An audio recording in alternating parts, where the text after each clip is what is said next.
بسم الله الرحمن الرحيم الحمد لله والصلاة والسلام على رسول الله وعلى آله وصحبه وموالاه ما بعد أبوليين إسلام ربين كنا سبحانه وتعالى نعمان كنا نوران فلاتين ربين كنا سبحانه وتعالى وان خيري نبرأ سهندا نوران فلاتين كنافو أبوليين إسلام وانتوت ربين كنا سبحانه وتعالى اتين نبرأ سكيسا وانتوت ربين كنا سبحانه وتعالى أدى نتاسي كيسا صلاة صلاة نجيجو صلاة كنا ربين كنا سبحانه وتعالى أكا نو جالتوتي أكا إني نو إيماريتي أكا نبين كنا صلى الله عليه وسلم نمول إسانيتي صلاة نبرباتي سيجو كان كيسا واني نو بيكون نبرباتي سيسا مالفأتو صلاتك يبليسا مالفأتو صلانك يا أكد غورة تاسيسا جنة بيني الرافقات شنو برباش سيجو كنافو إن شاء الله سجنتا كنا في اتئانو كيستي سجنتا لمان كنا كيستي إن شاء الله وانتو صلاة بلسن هلا لجيجو علماءين كايني جراني طبعا قدينتي توكم ويتتو علماء الدوتي بك توكتي ممكن والدبني ملا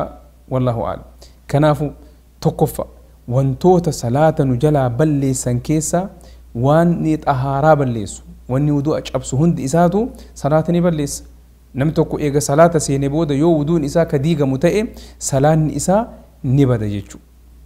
صلاة إسا نبدا يجو وانتوت صلاة طهارا يوكا موضوع بلسا مر إساتو وان بيتنيف إرى ديبون برباچي سامته قبابنا يرو جنججو لما فان أغرتي نمني توكو أسو صلاة هاجرو yoo agartee awraan isaa banamee mul'ate salaan isaa dogoggorata fakkiif namni dhiira ta'e awraan isaa handhuurarra haga jilbaati edduu lamaan kanniinitti handhuurarra haga jilbaa ka edduu jiru kunniin dhoyfamee salaata keessatti ta'e salaata alatti waan dhoyfamuu qabu fakkiif zamana kana keessa dardarri surree godhatantu jira surree dhipho kawayta inni yoo gajjedhe duydi isaa ifa galu ka duydi isaa mul'atu kanaafu wanni kun salaata waan balleessu ta'eef irraa fagaachuu nu barbaachisa awraan beekaan banamnaaniin salaanni waan baduuf irraa fagaachutu nurraa eeggama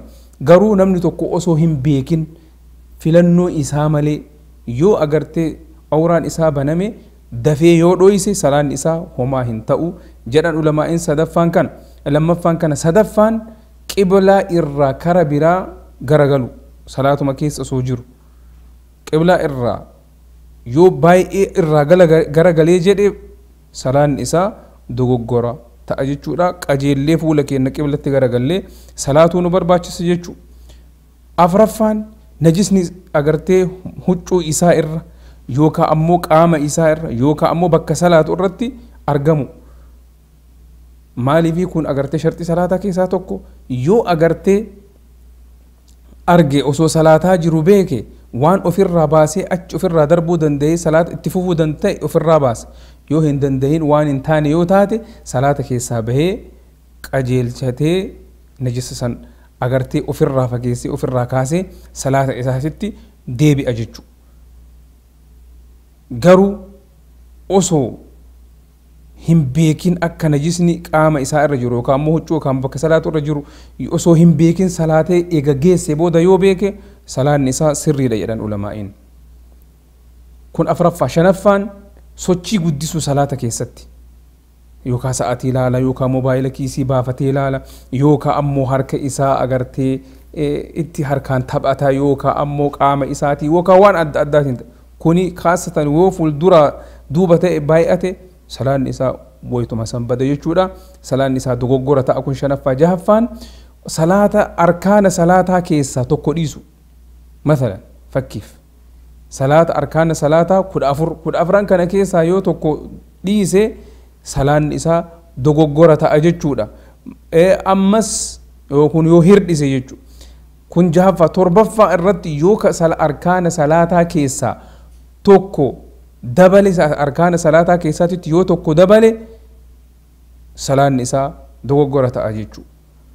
yoo kun torbaffa saddeettaffa yoo ammoo arkaana salaataa keessaa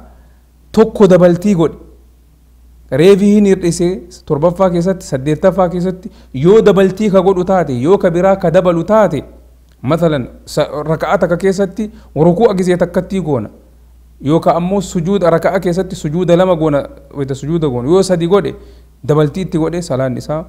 دوكو غرتا يجودا واتك دبلون دورغال كنافو يا أبوليون إسلاما ربين كنا سبحانه وتعالى كراك أجيل لماتتي نهاك أجيلتو ور أغرتي بيكي تدلقون واتاسو إن شاء الله صدقنتا كنا فولا لما فاتتي ولتي ديبنا حاجة سنيف خيرك سنة ترى هذا والله أعلم وصل اللهم وسلم على نبينا محمد وعلى آله وصحبه أجمعين جزاكم الله خير والسلام عليكم ورحمة الله وبركاته